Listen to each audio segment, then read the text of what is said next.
way humans see the world. Sigmund Freud was an Austrian neurologist, often referred to as the father of modern psychology. He was a qualified doctor at the University of Vienna. In 1881, he was appointed a docent in neuropathology and became an affiliated professor in 1902. His researches on treating mental illness was primarily concerned with discovering exactly which kinds of changes in the brain led to insanity.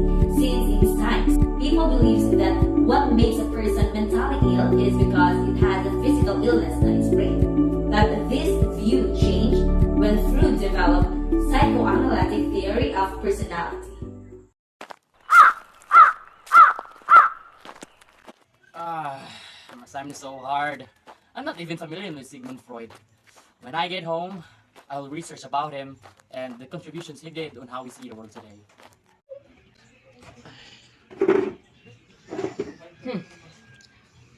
I hope I can find a video that will explain to me in a very simplified explanation. By that, I can clearly understand the concept of Freud's intellectual revolution.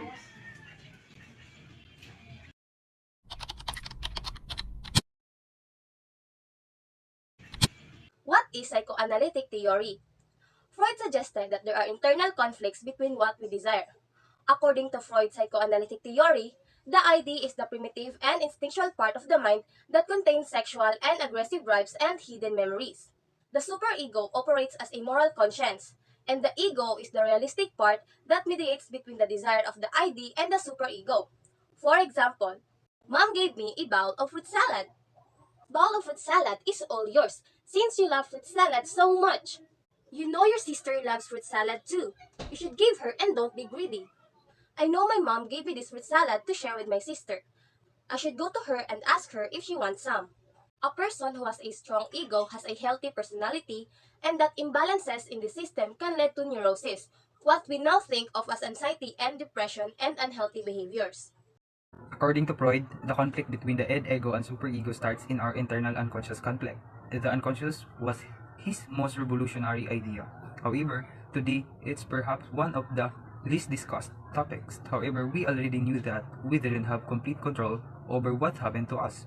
Freud pointed out that inside of each of us, there's a side we can't access directly, or in a conscious way. According to him, the unconscious mind is primary source of human behavior, like an iceberg. The most important part of the mind is the part of you cannot see. Our feelings, motives, and decisions are actually powerfully influenced by our past experience and stored in unconscious. Example, the unconscious event include suppressed feelings, auto-reaction complexes, and concealed phobias. Today, there are few people who can deny that we have an unconscious part that influenced us. Our conscious mind doesn't have an easy. The unconscious mind could hold a childhood memory, but it also could hold deteriorated self-esteem or attachment or commitment issues. Childhood is a significant stage in which events that will influence us throughout our lives take place. This influence will happen primarily through the unconscious. Sexuality also plays an important role in childhood. This idea was very important to him. We see this, for example, in his Oedipus and Electra complexes. Oedipus complex is traditionally used to describe a boy's attraction towards the mother and sense of rivalry with father. In contrast, Electra complex describes a girl's attraction towards the father and sense of rivalry with mother. Sigmund Freud had received lots of criticism. Two common criticisms are that the theory is too simple to ever explain something as complex as a human mind, and that Freud overemphasized sex and was unbalanced in his theory. Freud revolutionized how we think about and treat mental health conditions. Freud founded psychoanalysis as a way of listening to patients and better understanding how their minds work. Psychoanalysis continues to have an enormous influence on modern psychology and psychiatry. Even he was criticized, Sigmund Freud's theories and work helped shape current views of childhood, personality, memory, sexuality, and therapy. Freud's most impact was to change the way society thought about and dealt with mental illness. Freud's work also laid the foundation of many other theorists to formulate ideas, while others developed new theories in opposition to his ideas.